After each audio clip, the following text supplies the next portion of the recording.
Well, good morning, good morning, good morning, everybody. You got to be having a great day, I'm assuming. So, I wanted to share with you, but before we do, would love for you to let me know where you're watching from. Leave a comment below, share this. Would love to get this out there and love to interact with you a little bit as well as we talk. So, want to share a devotional thought with you from today. This is from my reading, which is My Utmost for His Highest, which is absolutely fantastic. So, and if you haven't read it, I want to encourage you guys to read it. But My Utmost for His Highest is fantastic devotional, and I go back and forth with this, and sometimes just reading straight scripture and chapter a day, a couple chapters a day, or sometimes I just like to dive into this as well. The other thing that this is really helpful for is it's a really good way for like my wife and I to stay on the same page, like when I'm traveling, that kind of stuff, because I can read it, she can read it. There's the app, there's the website, there's all kinds of stuff for it. So Utmost for His Highest. But today's reading was fantastic, really encouraging, but also really challenging as well. And so I want to read you. It's called Reaching Beyond Our Grasp. And it's based on Proverbs 29:18. It says, Where there is no revelation or prophetic vision, the people cast off restraint. And this is a verse that has spoken to me for many, many, many years, just about the fact that we've got to have some vision and direction, but not just goals, but actual revelation from the Lord, where the Lord is speaking to us, the Lord is guiding us, and what does He want? What is He doing? Where is He taking us? And so he reads it reads like this. It says, there's a difference between holding on to a principle and having a vision. A principle does not come from moral inspiration, but a vision does. People who are totally consumed with idealistic principles rarely do anything. Just having good principles basically makes us a good person. And that's not really what Jesus is calling us to, is to be just a good person, but to radically impact our environment around us, our communities around us, and to really get involved.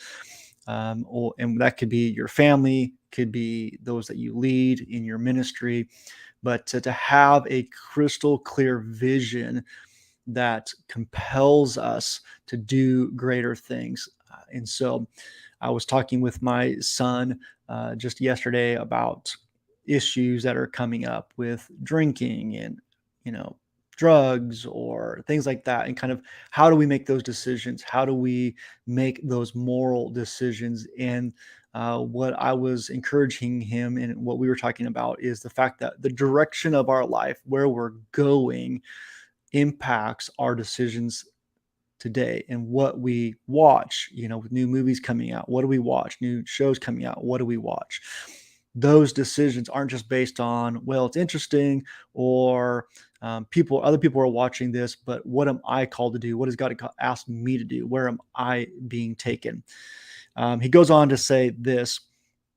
He says, I too I too may have the right idea of God and his attributes, but that may be the very reason why I do not do my duty. He's talking about the fact that Noah was given a vision, but he used other attributes of God to justify not getting involved. God, you're merciful. God, you're slow to anger. God, all of these things. And so to kind of justify why he wasn't doing it.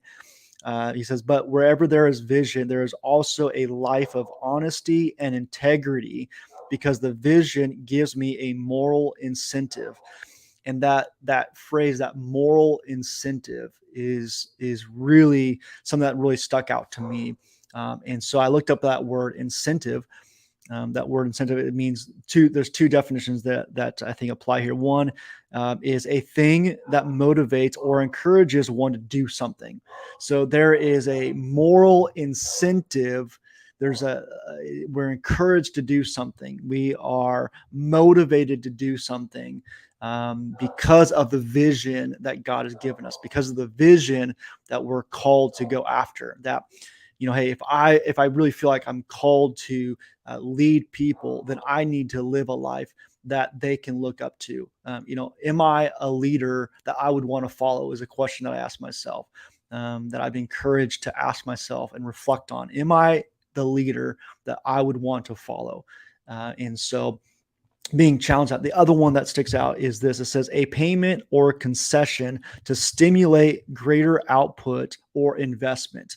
And over the last 2 years, we've had stimulus checks coming out to try and stimulate the economy, to encourage people to get involved in spending money, to encourage us to stay active in investing and stay active in purchasing. And so this moral incentive to encourage us to stay involved, to encourage us to continue to invest.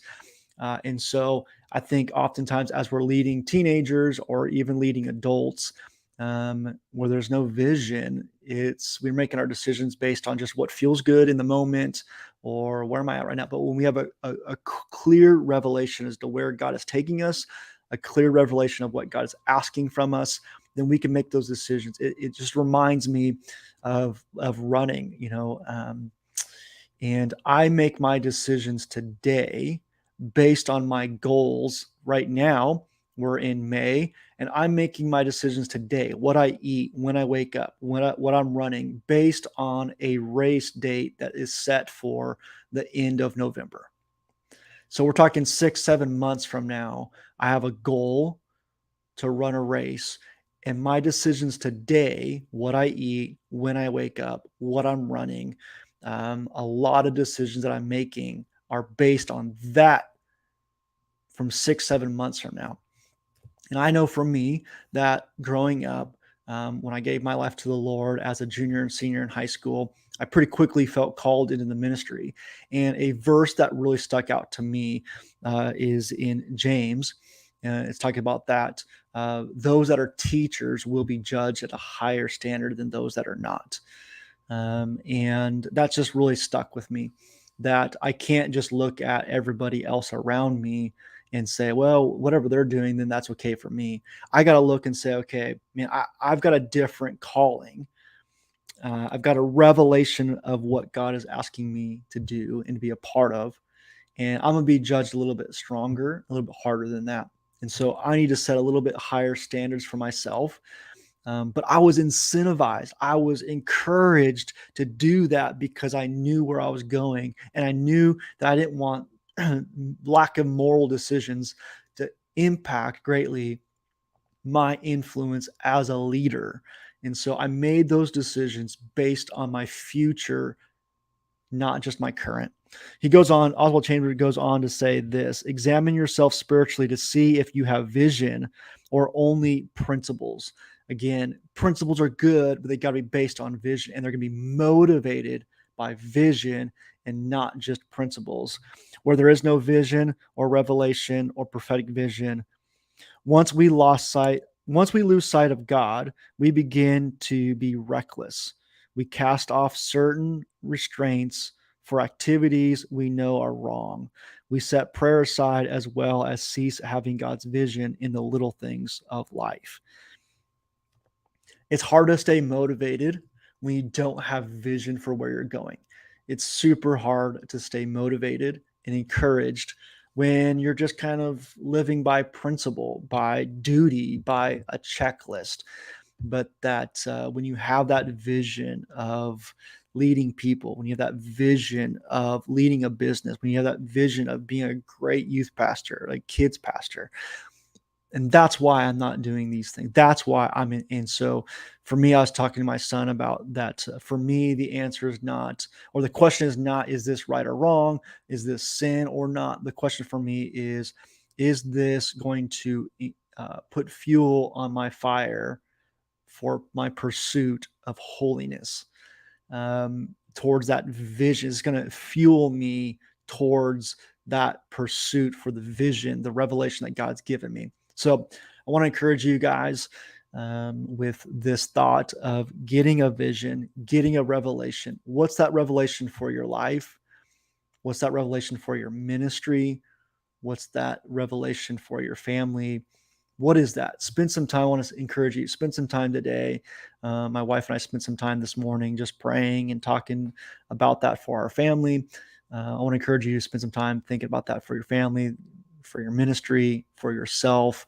It's really tough to stay motivated when it's just based on principles and not vision. And I think for me especially, it's really pretty easy for me to set goals, but I think there's a difference between goals and revelation. Now, those can go hand in hand, but I think we need to ask God for a revelation. God, what are you asking me to do? And Habakkuk tells us to set a rampart and to ask, write it down, make it clear, and all of those things that he continues to lay out in Habakkuk chapter 2. I want to encourage you to read that as well. But I want to just encourage you guys, stick it out, do great things, but maybe you're feeling a little bit of, I don't know, a little burnout, maybe a little bit weariness. Maybe it might be because your vision is not crystal clear.